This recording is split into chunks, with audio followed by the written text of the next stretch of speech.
Hi there and welcome to the build of the 1/48th scale de Havilland Chipmunk from Airfix. Remember, if you enjoy the video, please hit the like button below and subscribe to my channel for more episodes and other projects. On with the build. With the basic structure complete, we move on to prepping the model for paint by masking off the engine bay and the cockpit. I'm using a bit of tissue paper here to block up the carburetor air intake, and I'm also doing the same around the prop shaft to block off the space there. The engine bay I'm packing with some tissue and then putting a piece of masking tape over just to hold it all in place. The cockpit will be masked with tape. Apply a broad strip across the hole and then trim with a sharp craft knife. Applied piece by piece, the mask is quick to make as the cockpit is fairly straightforward. The base of the windscreen is masked by laying it on a piece of tape sticky side up. Just then roll it into place and trim to size. The main canopy is done in the same way. Roll up the ends to seal the base and then trim it to length. You don't have to be too exact. These then get stuck to a block of wood with a spot of blue tack to hold them in place. That way I can spray a first layer of black onto the transparencies to act as the interior frame colour. While that's drying, it's on with the rest of the paint job. First up is some light grey on the inner parts of the wings. I'm using a Vallejo dark ghost grey to imitate Humbrol 166. That done, I mask the fuselage to apply a coat of white onto the top. I'm using plastic tape as it's easier to mould to the various curves. To help alignment, there are two studs here on the front fuselage. The paint line goes below the first stud and over the second one. At the rear of the fuselage, the line goes just under the location of the anti-spin strakes.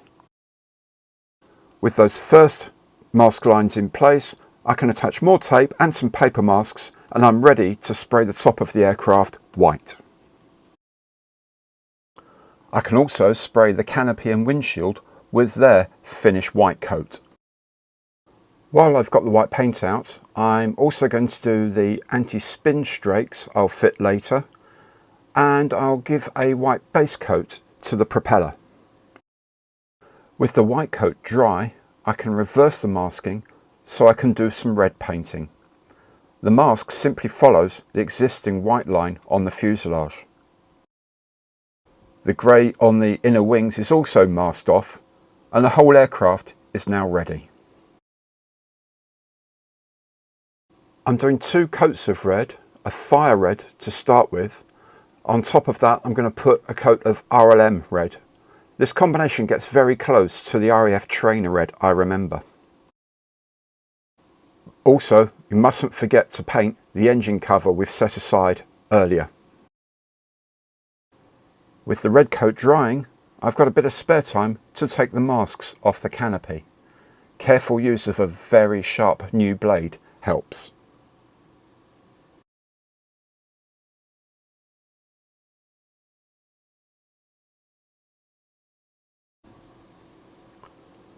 The final part of the main fuselage paint is the anti-glare black on the top of the engine cover. I'll also take a moment to touch up the canopy edging in black. The wheels I spray entire black first and then brush pure black on the outside. I can then simply brush paint the wheels in grey. The propeller has black and white striping on the front faces. I lay these out in a very fine and gentle pencil first before applying paint with a long-haired fine brush. The same technique is used for the spinner, which is half white and half black. The next detail are these tiny flap actuators. These go onto the lower surface of the wing. They simply glue in place, and when the glue is dry, we can touch up with our chosen grey. The undercarriage legs are detailed with black boots over the oleos and silver for the joints. The tailwheel assembly is painted all over grey, and then the exposed metal parts are detailed in silver. I then paint tyre black on the tailwheel itself and also on this corrugated flexible boot. With the back face of the props painted black, I add yellow to the tips. The underlying white coat allows the yellow to really pop. The exhaust I paint with a mix of gunmetal and mahogany brown. These canopy release handles I'm painting red and white stripes. There are 3 of these on the sprue. I guess that's in case you lose one, as they are so very tiny. A fine brush is definitely needed here. And last is the pitot. This is painted red because it sits under the outer portion of the wing. On then to the decals. I always apply some microset to the part I'm working on before applying the soaked decal.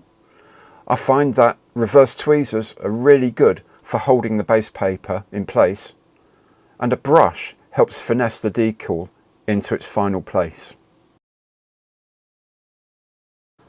The tail flash lines up with the rudder joint and with this curved fillet panel at the base. Again, a dab of microset, then ease the decal into place with a brush.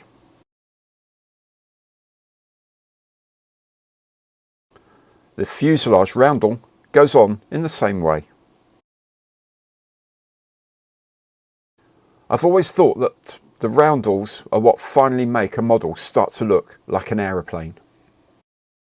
On the underside of the wing are some bare metal V-shapes. These have decals provided, but I just find it a lot easier to pick them out with a bit of silver paint. Next on are the walking strips on either side of the fuselage on the wings, and then the decals for the fuel filler caps. I'll let all of these dry on before moving on.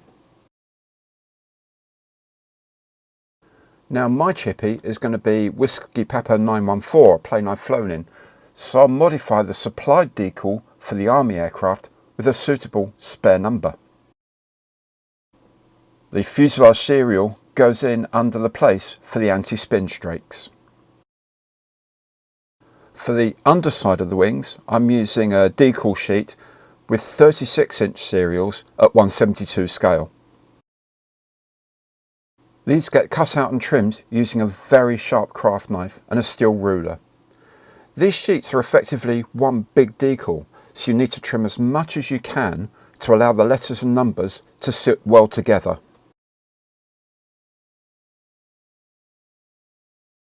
The key alignment here is for the second row of rivets from the leading edge and the first row of rivets from the fuselage.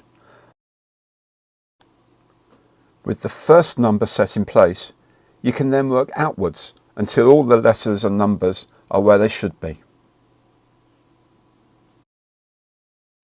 While the serials are drying, I'm going to start adding bits of shading to the panel lines to bring them up a bit. This is simply shading powder in water and cleared off with a cotton bud. I'm also adding the windscreen next, fixed on with some PVA glue. You can use water on a brush to clear up any excess.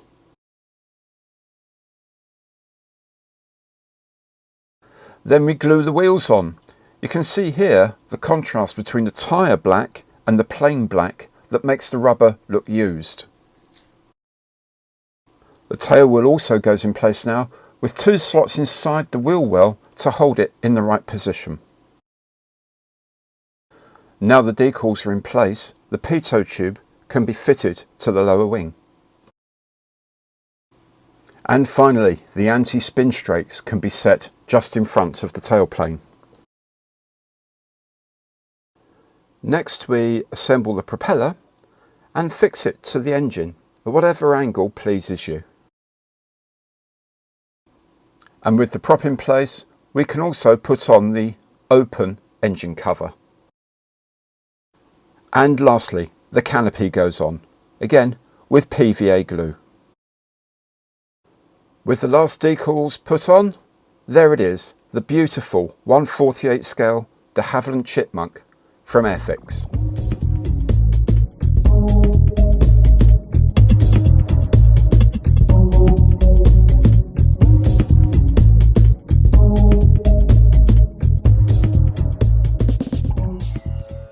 Remember, if you've enjoyed this and you found it useful, please do remember to like the video by pressing the thumbs up button below, and also subscribe to see the rest of the videos in this series and videos of the other projects we have in hand.